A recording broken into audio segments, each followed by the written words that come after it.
अध्याय 3। अब बाबा की अनुमति और आशीर्वाद लेकर हम तीसरे अध्याय का श्रवण करेंगे। श्री गणेशाय नमः। श्री सरस्वत्यै नमः। श्री गुरुभ्यो नमः। श्री कुलदेवताय नमः। श्री सीतारामचंद्राभ्यां नमः। श्री सद्गुरु साईनाथाय नमः। इस अध्याय में श्री साईं बाबा की स्वीकृति, आज्ञा और प्रतिज्ञा, भक्तों को कार्य समर्पण, बाबा की लीलाएं, ज्योति स्तंभ स्वरूप, मातृ प्रेम, रोहिला की कथा, उनके मधुर अमृतोपदेश।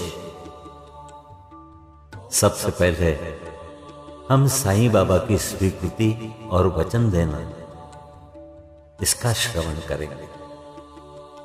जैसा कि गत अध्याय में वर्णन किया जा चुका है, बाबा ने सच्चरित्र लिखने की अनुमति देते हुए कहा कि सच्चरित्र लेखन के लिए मेरी पूर्ण अनुमति है।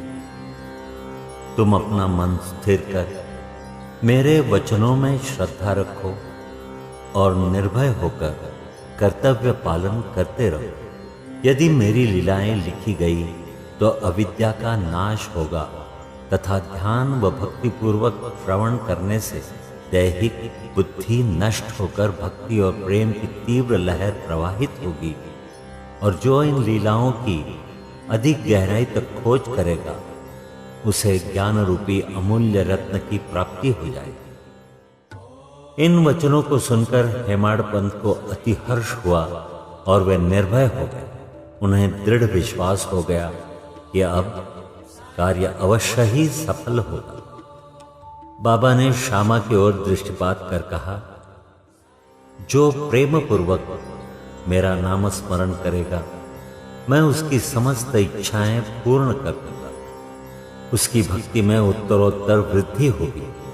जो मेरे चरित्र और कृत्यों का श्रद्धापूर्वक गायन करेगा उसकी मैं हर प्रकार से सदैव सहायता करूंगा।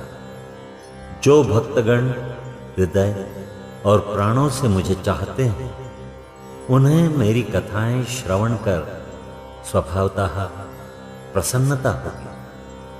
विश्वास रखो कि जो मेरी लीलाओं का कीर्तन करेगा उसे परमानंद और चिरसंतोष की उपलब्धि हो जाएगी। ये मेरा वैशिष्ट्य है कि जो कोई अनन्य भाव से मेरी शरण में आता है, जो श्रद्धा पूर्वक मेरा पूजन, निरंतर स्मरण और मेरा ही ध्यान करता है, उसको मैं मुक्ति प्रदान कर देता हूं। जो नित्य प्रति मेरा नाम स्मरण और पूजन कर मेरी कथाओं और लीलाओं का प्रेम पूर्वक मनन करते हैं, ऐसे भक्तों में सांसारिक वासनाएं और अज्ञान रूपी प्रवृत्तियां कैसे ठहर सकती हैं। मैं उन्हें मृत्यु के मुख से बचा लेता हूं। मेरी कथाएं श्रवण करने से मुक्ति हो जाएगी। अतः मेरी कथाओं को श्रद्धापूर्वक सुनो, मनन करो। सुख और संतोष प्राप्ति का सरल मार्ग ही यही है। इससे श्रोताओं के चित्त को शांति प्राप्त होगी, और जब ध्यान प्रगाढ़ और विश्वास दृढ़ हो जाएगा तब अखंड चैतन्य घन से अभिन्नता प्राप्त हो जाएगी। केवल साई के उच्चारण मात्र से ही उनके समस्त पाप नष्ट हो जाएंगे। अब सुनते हैं भिन्न भिन्न कार्यों की भक्तों को प्रेरणा। भगवान अपने किसी भक्त को मंदिर, मठ, किसी को नदी के तीर पर घाट बनवाने, किसी को तीर्थ पर्यटन करने और किसी को भगवत कीर्तन करने एवं भिन्न भिन्न कार्य करने की प्रेरणा देते हैं। परंतु उन्होंने मुझे साई सच्चरित्र लेखन की प्रेरणा की। किसी भी विद्या का पूर्ण ज्ञान न होने के कारण मैं इस कार्य के लिए सर्वथा अयोग्य था। अतः मुझे इस दुष्कर कार्य का दुस्साहस क्यों करना चाहिए? श्री साई महाराज की यथार्थ जीवनी का वर्णन करने का सामर्थ्य किसे है? उनकी कृपा मात्र से ही कार्य संपूर्ण होना संभव है। इसलिए जब मैंने लेखन प्रारंभ किया तो बाबा ने मेरा अहम नष्ट कर दिया और उन्होंने स्वयं अपना चरित्र रचा। अतः इस चरित्र का श्रेय उन्हीं को है, मुझे नहीं। जन्मतः ब्राह्मण होते हुए भी मैं दिव्य चक्षु विहीन था।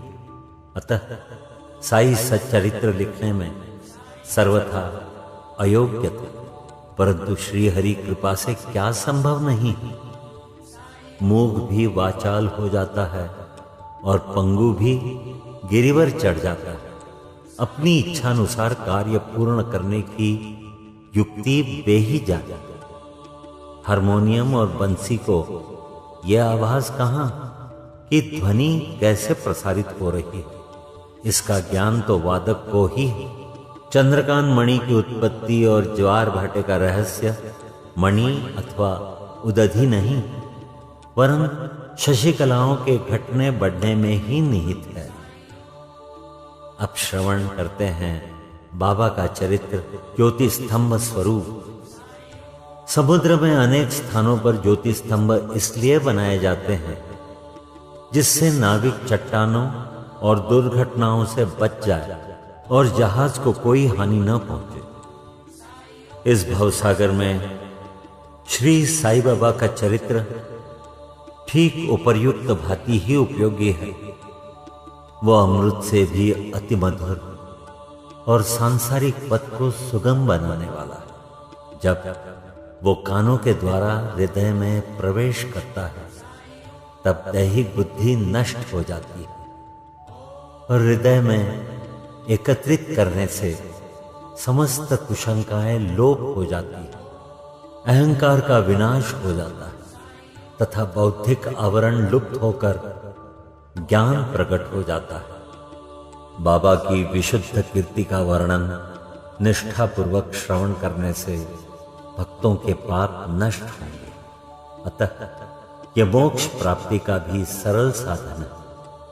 सत्य युग में शम तथा दम, त्रेता में त्याग, द्वापर में पूजन और कलयुग में भगवत कीर्तन ही मोक्ष का साधन है। यह अंतिम साधन चारों वर्णों के लोगों को साध्य भी है। अन्य साधन योग, त्याग, ध्यान धारणा आदि आचरण करने में कठिन है, परंतु चरित्र तथा हरि कीर्तन का श्रवण तो अत्यंत ही सुलभ है। केवल उन पर ध्यान देने की ही आवश्यकता है। कथा श्रवण और कीर्तन से इंद्रियों की स्वाभाविक विषया शक्ति नष्ट हो जाती है और भक्त वासना रहित होकर आत्म साक्षात्कार की ओर अग्रसर हो जाता है। इसी फल को प्रदान करने के हेतु उन्होंने सच्चरित्र की रचना कराई। भक्तगण अब सरलता पूर्वक चरित्र का अवलोकन करें और साथ ही उनके मनोहर स्वरूप का ध्यान कर गुरु और भगवत भक्ति के अधिकारी बने तथा निष्काम होकर आत्म साक्षात्कार को प्राप्त हो। साई सच्चरित्र का सफलतापूर्वक संपूर्ण होना ये साई महिमा ही समझे। हमें तो केवल एक निमित्त मात्र ही बनाया गया है। अब श्रवण करते हैं मातृ प्रेम के बारे में। गाय का अपने बछड़े पर प्रेम सर्वविदित ही है।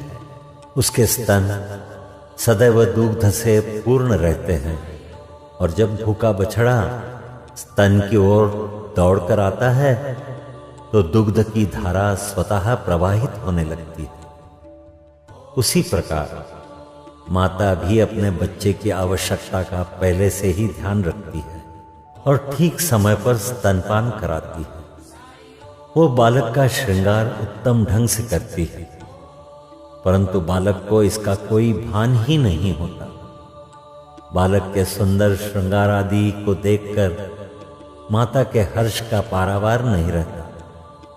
माता का प्रेम विचित्र, असाधारण और निस्वार्थ है, जिसकी कोई उपमा नहीं है।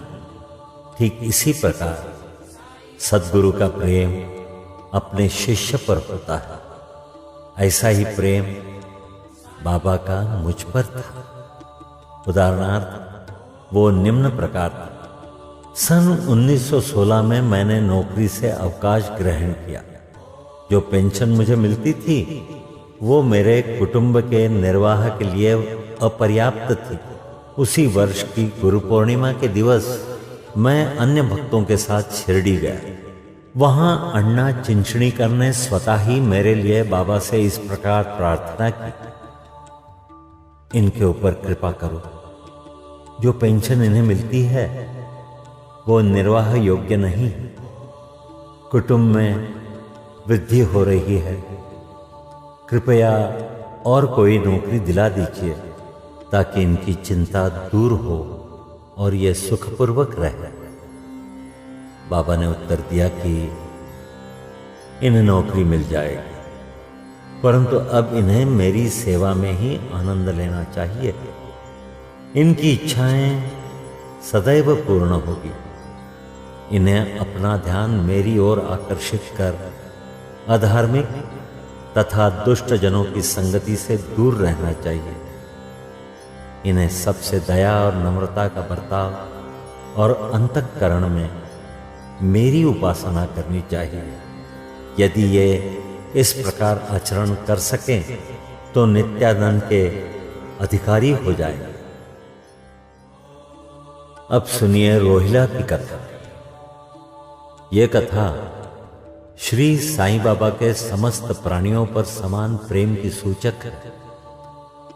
एक समय रोहिला जाति का एक मनुष्य शिरडी में आया।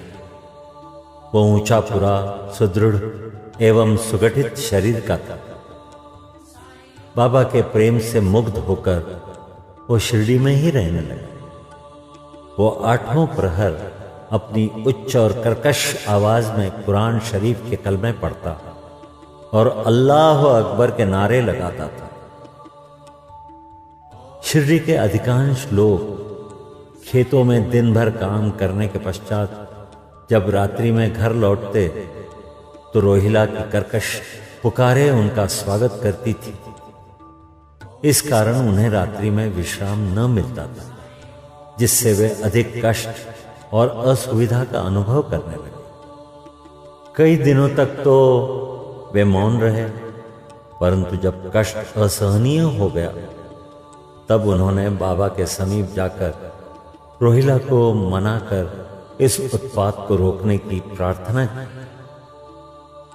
बाबा ने उन लोगों की इस प्रार्थना पर ध्यान न दिया। इसके विपरीत गांव वालों को आड़े हाथों लेते हुए बोले कि वे अपने कार्य पर ही ध्यान दें और रोहिला की ओर ध्यान न दें। बाबा ने उनसे कहा कि रोहिला की पत्नी बुरे स्वभाव की है और वो रोहिला को तथा मुझे अधिक कष्ट पहुंचाती है, परंतु वो उसके कलमों के समक्ष उपस्थित होने का साहस करने में असमर्थ है और इसी कारण वो शांति और सुख में है। यथार्थ में रोहिला की कोई पत्नी न थी। बाबा का संकेत केवल कुविचारों की ओर था। अन्य विषयों की अपेक्षा बाबा प्रार्थना और ईश आराधना को महत्व देते थे। अतः उन्होंने रोहिला के पक्ष का समर्थन कर ग्रामवासियों को शांतिपूर्वक थोड़े समय तक उत्पात सहन करने का परामर्श दिया। आइए अब बाबा के मधुर अमृतोपदेश के बारे में सुनते हैं। एक दिन दोपहर की आरती के पश्चात भक्तगण अपने घरों को लौट रहे थे। तब बाबा ने निम्नलिखित अति सुंदर उपदेश दिया। तुम चाहे कहीं भी रहो, जो इच्छा हो सो करो, परंतु यह सदैव स्मरण रखो कि जो कुछ तुम करते हो वो सब मुझे ज्ञात है। मैं ही समस्त प्राणियों का प्रभु और घट घट में व्याप्त हूं। मेरे ही उदर में समस्त जड़ और चेतन प्राणी समाये हुए हैं। मैं ही समस्त ब्रह्मांड का नियंत्रण करता व संचालक, मैं ही उत्पत्ति, स्थिति व संहार करता हूं। मेरी भक्ति करने वालों को कोई हानि नहीं पहुंचा सकता। मेरे ध्यान की उपेक्षा करने वाला माया के पाश में फंस जाता है। समस्त जंतु, चींटियां तथा दृश्यमान, परिवर्तमान और स्थायी विश्व मेरे ही स्वरूप हैं। इस सुंदर तथा अमूल्य उपदेश को श्रवण कर मैंने तुरंत ये दृढ़ निश्चय कर लिया कि अब भविष्य में अपने गुरु के अतिरिक्त अन्य किसी मानव की सेवा न करूंगा। तुझे नौकरी मिल जाएगी। बाबा के इन वचनों का विचार मेरी मस्तिष्क में बार बार चक्कर काटने लगा। मुझे विचार आने लगा, क्या सचमुच ऐसा घटित होगा? भविष्य की घटनाओं से स्पष्ट है कि बाबा के वचन सत्य निकले और मुझे अल्पकाल के लिए नौकरी मिल गई। इसके पश्चात मैं स्वतंत्र होकर एक चित्त से जीवन पर्यंत बाबा की ही सेवा करता रहा। इस अध्याय को समाप्त करने से पूर्व मेरी श्रोताओं से विनम्र प्रार्थना है कि वे समस्त बाधाएं जैसे आलस्य, निद्रा, मन की चंचलता व इंद्रिय आसक्ति दूर कर और एकचित्त हो अपना ध्यान बाबा की लीलाओं की ओर दें और स्वाभाविक प्रेम निर्माण कर भक्ति रहस्य को जाने तथा अन्य साधनाओं में व्यर्थ श्रमित न हो। उन्हें केवल एक ही सुगम उपाय का पालन करना चाहिए और वो है श्री साई लीलाओं का श्रवण। इससे उनका अज्ञान नष्ट होकर मोक्ष का द्वार खुल जाए।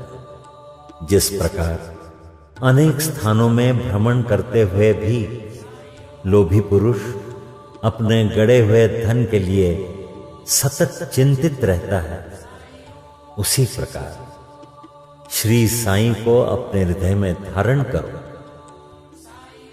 अगले अध्याय में श्री साईं बाबा के शिरडी आगमन का वर्णन होगा। यहां तीसरा अध्याय समाप्त होता है। श्री सद्गुरु साईनाथार्पणमस्तु। शुभम भवतु।